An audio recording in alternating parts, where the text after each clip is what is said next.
अस्सलाम वालेकुम, my name is doctor Faziha Zaidi. Welcome back to my channel oral smile zone.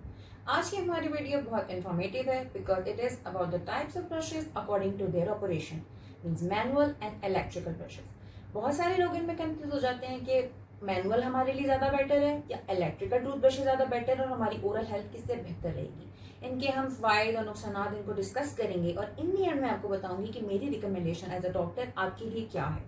आइए हम इसको डिस्कस करते हैं। जो मैनुअल और इलेक्ट्रिकल है, सबसे ज़्यादा ज़रूरी है कि हम इन्हें डिफरेंट एज ग्रुप्स में डिस्कस करें, लाइक जैसे बच्चों के लिए, बड़ों के लिए, बुजुर्गों के लिए, और सबसे ज़्यादा ज़रूरी है हैंडीकैप पेशेंट्स के लिए या बेड रिडन पेशेंट्स के लिए जो प्रॉपरली ब्रश नहीं कर पाते, उसको फोकस नहीं कर पाते और अपनी ओरल हेल्थ को वो कैसे बेटर करें, ये हम आज में आके डिस्कस करेंगे इनके फ़वाइद और नुकसान में। आइए इसको डिस्कस करते हैं।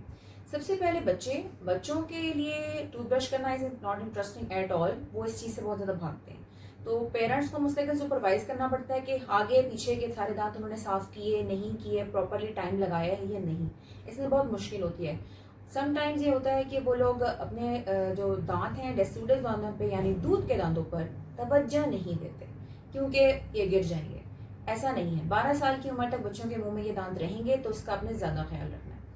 तो मैनुअल टूथब्रशेस से बच्चों को ब्रश कराना इंटरेस्टिंग भी नहीं है और उनके लिए मुश्किल है क्योंकि हर जगह से उसको ब्रश करना, पीछे आगे ऊपर नीचे, बच्चों को ना समझ आती है इतनी, उनके लिए मुश्किल भी हो जाता है उसको कैरी करना बार बार। इलेक्ट्रिकल टूथब्रशेस में basically electrical toothbrushes battery operated होते हैं। आपने मेनली उनको रखना होता है और बाकी सारा काम ब्रश करता है, गोल गोल घूमेगा या वाइब्रेट करेगा, जो भी उसके अंदर सिस्टम इंस्टॉल है उसी में आपके सारे दांतों को साफ करना है। आपने सिर्फ उसको रखना है, जहां से आपने उसको साफ करना है, सिर्फ इस चीज को मेक श्योर करना है कि सारे दांतों पे आपने उसको रखा है।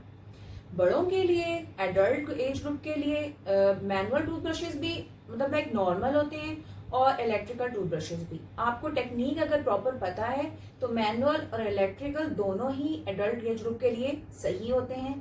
बैटरी ऑपरेटेड में अगर आप कंफर्टेबल हैं तो आप वो यूज कर सकते हैं, और मैनुअल में आपको थोड़ा फोकस करना होता है अपनी टेक्निक के ऊपर, थोड़ा टाइम के ऊपर डिस्कस जो है ना अपनी स्ट्रेस करना होता है। ओल्ड एज ग्रुप्स में यानी बुजुर्गों के लिए, उनके लिए मैनुअल टूथब्रशेस के साथ जो है वो चलना थोड़ा मुश्किल हो जाता है कि इतनी देर टेक्निक उसको लगाना, उतनी देर ब्रश करना, आगे पीछे हर जगह से उनके लिए करने के लिए थोड़ा मुश्किल हो जाता है। दूसरी बात यह है कि कुछ बुजुर्गों के हाथों में राशा हो जाता है, हाथ कांपते हैं उनके, जिसकी वजह से वो प्रॉपर्ली ब्रश नहीं कर पाते। तो इलेक्ट्रिकल टूथब्रशेस का ये फायदा होता है कि उनको सिर्फ वहां पे रखना है और उन्होंने अपना सारा फोकस सिर्फ उस पर रखना है, बाकी सारा काम उनके लिए ब्रश करेगा, तो वो ज्यादा इजीली अपनी ओरल हेल्थ को मेंटेन कर सकेंगे क्योंकि उनको अपने दांतों पे ज्यादा तवज्जो देनी होती है, क्योंकि वो एक ऐसी एज है जिसमें आपके दांत जो है वो बहुत ज्यादा जो है वो सेंसिटिव होते हैं। अब सबसे इम्पोर्टेंट जो हमारा जो एक हमारा ग्रुप है वो है handicap patients, bed ridden patients, जिनका मेंटली चैलेंज्ड पेशेंट्स होते हैं। ऑब्वियसली आप उनको नहीं इतना समझा पाते, फोकस नहीं कर सकते, वो ना उनको टेक्निक का प्रॉपर्ली सिखा सकते हैं, तो उनके लिए भी इलेक्ट्रिकल ब्रशेस जो हैं वो बेस्ट रहते हैं। मैनुअल तो उनके लिए पॉसिबल ही नहीं है कि वो मैनुअल टूथब्रशेस से जो है वो ब्रश कर सकें और टेक्निक को लर्न कर सकें। इलेक्ट्रिकल ब्रशेस में आपने सिर्फ उनको इतना सिखाना होता है कि इसको रखें, कहाँ कहाँ रखना है, इतना वो कर सकते हैं। केयर टेकर करे या वो खुद अगर वो कर सकते हैं, ब्रश को उठा सकते हैं, तो बेस्ट हो जाएगा कि उनके लिए इलेक्ट्रिकल ब्रशेज हो।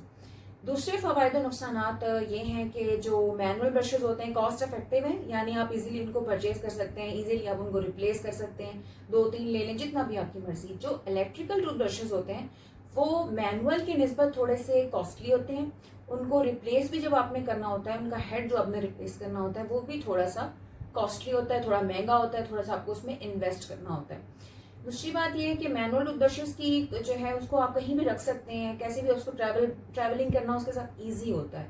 इलेक्ट्रिकल टूथब्रशेस का आपको ख्याल रखना होता है कि आपने उसको प्रॉपरली चार्ज किया हुआ है, आपने उसको कैसी जगह पे रखा हुआ है, बहुत ज़्यादा जो है वो ह्यूमिडिटी से वो अफेक्ट है, ऑब्वियसली वो एक मशीनरी है। इसलिए मेरी रिकमेंडेशन ये है कि आप कोई भी ब्रश यूज़ करें, चाहे वो मैनुअल हो या इलेक्ट्रिकल हो, आपको प्रॉपर टेक्निक के साथ यूज़ करना है। If you can not follow a proper technique, तब आपके लिए बेस्ट है कि आप इलेक्ट्रिकल टूथब्रशेस यूज़ करें और उनको केयर के साथ यूज़ करें, तो वो बहुत लंबा भी चलेंगे और आपको ज़्यादा फायदा पहुंचाएंगे। Thank you.